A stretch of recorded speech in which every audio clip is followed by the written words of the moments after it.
वही अंदाज, वही झलक और वही दिलकश शॉट्स जिन्हें देखने के हम आदी हैं और ये आदत हमें लगाई थी साइम अय्यूब ने।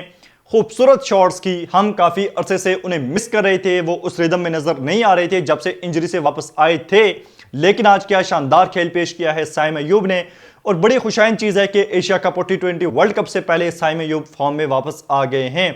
जिस तरह से पिछले मैच में उन्होंने इनिंग खेली थी, लग रहा था कि अब वो वापस से आहिस्ता आहिस्ता टच में आ रहे हैं। और आज जो है वो उन्होंने एक बड़ी शानदार इनिंग खेली, मैन ऑफ द मैच भी ठहरे क्योंकि 57 रन भी बनाए 38 बॉल पे, 2 छक्के 5 चौके लगाए, साथ में 2 विकेट्स ली। हालांकि इकॉनमी थोड़ी ज़्यादा थी, 2 ओवर में 20 रन, लेकिन वहाँ पे हारिस रऊफ को भी काफ़ी ज़्यादा जो है वो रन्स पड़े।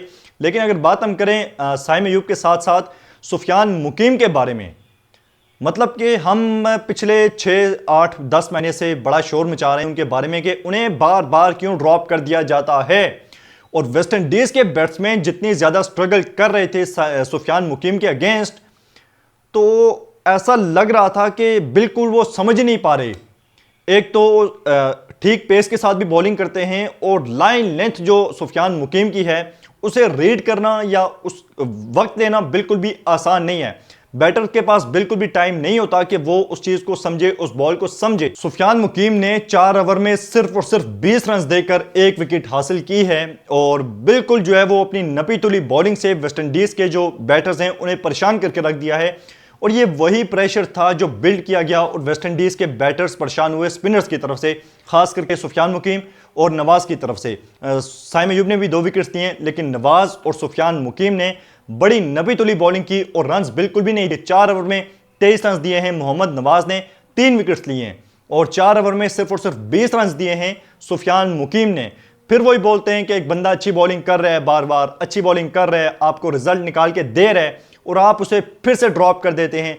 आप उसे पूरी पूरी सीरीज बेंच पे बिठा के रखते हैं और पाकिस्तान मैचेस हारता जाता है, हारता जाता है और हारता जाता है। हालांकि जो परफॉर्मर आपके होते हैं, कम से कम आप उन्हें लगातार मौके दें, और वो भी सुफियान मुकीम जैसा यंगस्टर। बॉलिंग में अगर हम देखें तो बड़ी गंदी बॉलिंग की है आज हारिस रऊफ ने। हमने सोचा था कि भाई MLC का एक्सपीरियंस है, अच्छी बॉलिंग करेगा जाके, लेकिन 4 ओवर में 41 रन, टेल एंडर से एक एक ओवर में 3-3 छक्के हारिस रऊफ खा रहे। और जिस तरह से बॉलिंग कर रहा था, मतलब शॉर्ट पिच बॉलें, और वो जिस तरह से उठा उठा के फेंक रहे थे बाउंड्री लाइन के बाहर, लगता ही नहीं है कि ये कोई बंदा है जो बॉलिंग कर रहा है, जिसका कोई दिमाग है वो बॉलिंग कर रहा है। ऐसा लगता है कि इसके अंदर कोई मशीन सेट है और वो जो उसने अपना पैटर्न बना लिया है, जो उसने सोच लिया है, वो उसी हिसाब से बॉलिंग करेगा। ये नहीं देख रहा कि सामने बैट्समैन किस तरह से जो है वो पिक कर रहा है बॉल को, मुझे कुछ चेंज करना चाहिए। नहीं भाई, एक रोबोट जैसे सेट हो गया है, वो उसी हिसाब से बॉलिंग करेगा। और यही गलती बहुत दफ़ा हमने देखी कि हारिस रऊफ ने की है और हमें ये चीज़ बहुत महंगी पड़ रही है। T20 वर्ल्ड कप के इतने इंपॉर्टेंट मैचेस हमारे, हम जो है वो जो USA से मैच हारे उसमें बड़ा महंगा दावर साबित हुआ था हारिस रऊफ का जो टाई हुआ था मैच, जिस तरह से हमारे हाथ से मैच निकाल कर ले गया था विराट कोहली। तो ये चीज़ें अब बहुत टाइम हो गया है, बहुत टाइम हो गया है कि हारिस रऊफ को अब ये चीज़ें समझ लेनी चाहिए कि वो कोई नए बॉलर नहीं है कि जिस तरह से वो गलती करते हैं और जिस तरह से वो रन्स लीक करते हैं, वो भी टेल एंडर्स के अगेंस्ट। अभी तो आपने फिर वही बात है कि एशिया कप में बड़ी टीम्स का भी सामना करना है, बड़े इवेंट में आपने जाना है और आप पाकिस्तान के मेन बॉलर हैं।